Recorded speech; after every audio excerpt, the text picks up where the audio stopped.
Please like and subscribe for more. I have been reading lots of Reddit lately, especially entitled Parents, but made a new account when I came across this page. I never thought I'd actually try to contribute something. Until now Reddit has just been my guilty morning coffee read. So here goes. I'm an only son. My mom died of ovarian cancer at only 55 5 years ago. It broke my dad's heart. They had been together since college and were the same age, with my dad being a month older. I'm 22, and am about to graduate college with my degree in chemistry when the main events start to occur. I went to college on a full-ride scholarship. This is important later. My dad met my now stepmom when she was my mom's nurse at the hospital where she spent her final days. My stepmom Grace played all the right notes to gain my dad's trust. She was empathetic to him, nurturing, comforting after my mom passed. I was 17 and old enough to sense that she was just trying to weasel her way into getting my dad's resources, but it was up to my dad if he wanted to be in a relationship with her. I was in my final year of public school and had just won a scholarship to attend college out of the country the following year. My dad mourned my mom for a year, and that whole time Grace would check in on him by phone every month or so, in my opinion to scope out the possibility of sinking her hooks in him. After a year passed, Grace took the gloves off and went hard after my dad. Grace was only 40 when she and my dad started seeing each other. I didn't like her, but at the same time my dad at least didn't seem so depressed anymore, so I tried to be less pessimistic about her and give her the benefit of the doubt. In my gut I didn't trust her, though. But we are Scandinavian, and at least in my family the son does not tell his father what to do or even offer any opinion. Grace is from the Czech Republic, if you're wondering. My father was a very successful banker during his career, and amassed quite a portfolio of wealth. I'll spare you the details, but after 6 months of dating, Grace and my father are married. My dad never really got over my mom though, and he was getting weaker and weaker even though he was only 57. Since his health was fading, he called me to him and asked me point blank, "Boy, what do you need to set you up in this life?" I told him I don't need anything, I'm a man and can take care of myself.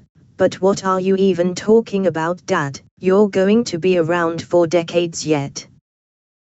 I did remind him that he had living sisters with children, my aunts and cousins. I also reminded him that I had a full scholarship to college, so don't worry about giving me any cash. He was dead only a year later at 59.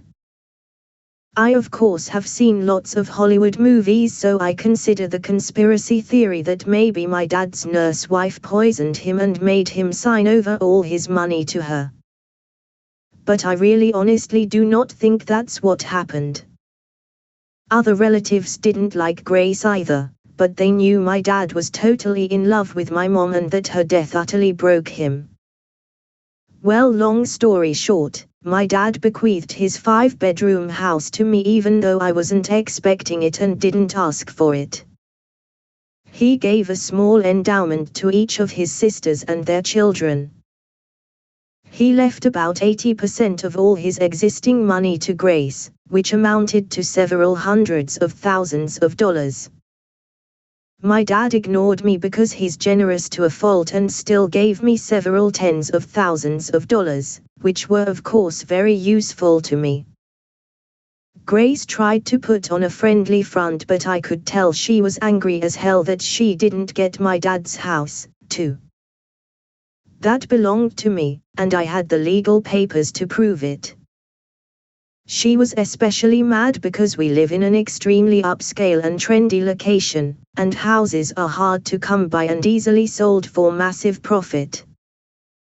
During the first few months after my dad's death, I had the nauseating, creepy experience of knowing that Grace was trying to feel me out to see if I might be into a little relationship with her. Gross. She still stayed at the house though, because over the last 3 years she had gotten used to living there and acting like she owned it. And, even though I officially owned it, I was always away at college and only visited my dad's old house once every couple of months, and even then it wasn't to see Grace, but to see my cousins who lived just a few miles away.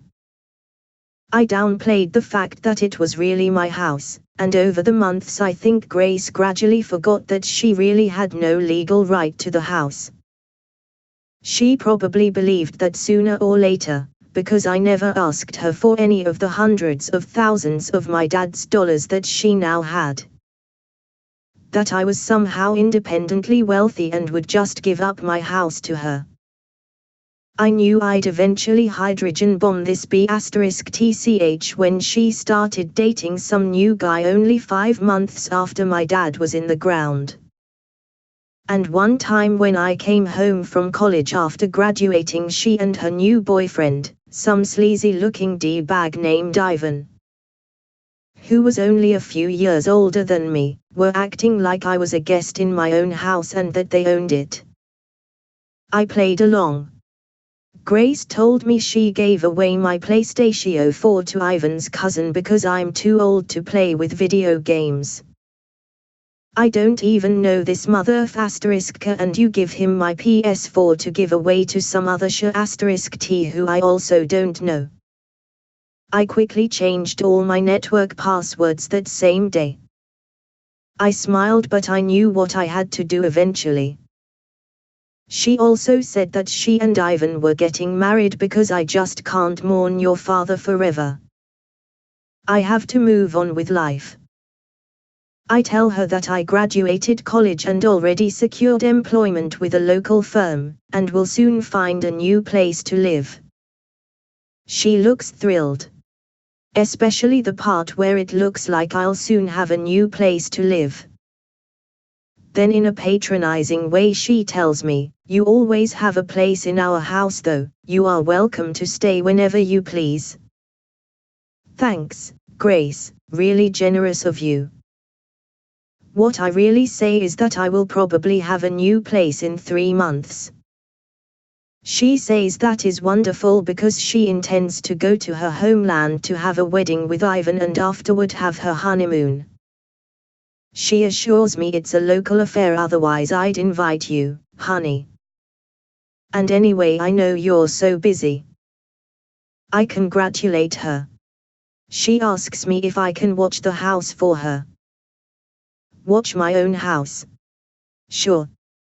What I really say is, of course I will take care of the house. I am careful to not say your house. She and her D-bag fierce, who I am 100% sure is only there for Grace's money, go on their trip and I immediately put out advertisements in rental websites offering to lease my house. I hire movers and have all of Grace's furniture and possessions boxed up and put into a storage rental facility. I retain all of my parents' furniture that they had before my dad met Grace. Locks. Changed. All of them. Within days, I am inundated with dozens of inquiries regarding my amazing, furnished house with fantastic views. I rent it to a wonderful young family. A barrister and his school teacher wife and their 2 preteen children. They pay me their first and last month's rent, and sign a lease for a year. I warn them about my crazy stepmom who thinks this is her house. But I present them with contact information to my lawyer, the same lawyer my dad retained, in case they need any assurance that I'm on the level. I also give my lawyer the information about the storage facility, including the fact that I generously paid 4 months of storage in advance, which is a whole month longer than Grace's Czech honeymoon adventure. I then found a great apartment